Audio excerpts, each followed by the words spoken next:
Syphilis, gonorrhoea, herpes এই ধরনের যৌনবাহিত রোগের সুচিকিৎসা এবং সচেতনতা নিয়ে আজকের এই ভিডিও।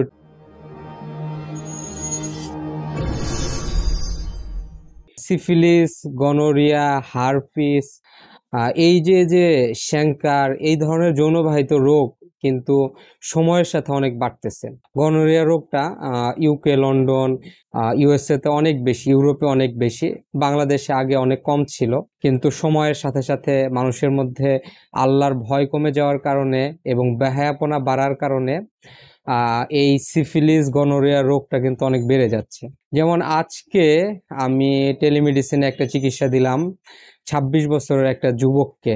সে 1 বছর আগে একটা জায়গায় গিয়েছিল, মানে যেটা বলে প্রস্টিটিউট, মানে বহুগামী এক নারীর সাথে মিলিত হয়। এরপর থেকে তার প্রস্রাবের জ্বালাপোড়া, প্রস্রাবের রাস্তায় ক্ষত হওয়া, প্রস্রাবের রাস্তা দিয়ে সাদা সাদা কিছু বের হওয়া, এই সমস্যাটা শুরু হয়।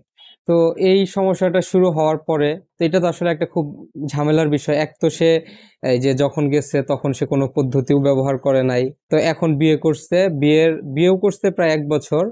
তো 1 বছর ধরে সে তার স্ত্রীর কাছে যখন যায় তখন সে কন্ডোম ব্যবহার করে।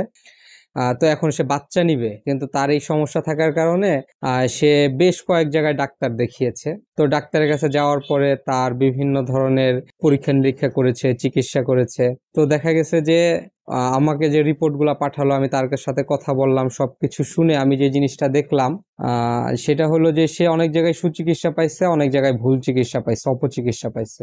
যেটা হয় সাধারণত ওই যৌনবাহিত রোগের জন্য আমাদের দেশের মানুষ এখনো ওই রাস্তার পাশে ফুটপাতে অথবা এই যে বিভিন্ন হার্বাল টারবাল হোমিওপ্যাথি খায়, কিন্তু এখানে চিকিৎসা কিন্তু স্পেসিফিক। যেমন আমাদের কাছে আসে, আমরা রোগের লক্ষণ দেখে পরীক্ষা দিই। সিফিলিস, গনোরিয়া, তো আমার কাছে যে রোগীটা চিকিৎসা নিয়েছে তার যেটা সমস্যা হয়েছে, তার ছিল ভাইরাস জনিত হার্পিস সিমপ্লেক্স ভাইরাস, এই ভাইরাস। তো এই ভাইরাসের সমস্যার সাথে সাথে তার পরবর্তীতে ব্যাকটেরিয়াল ইনফেকশন হয় এবং একই সাথে সে এটা নিয়ে খুব টেনশনে পড়ে গেছে। তো যেহেতু সে খুব টেনশনে পড়ে গেছে, তো সব মিলে আমি তার সাথে কথা বললাম, কথা বলে আমি তাকে চিকিৎসা দিলাম।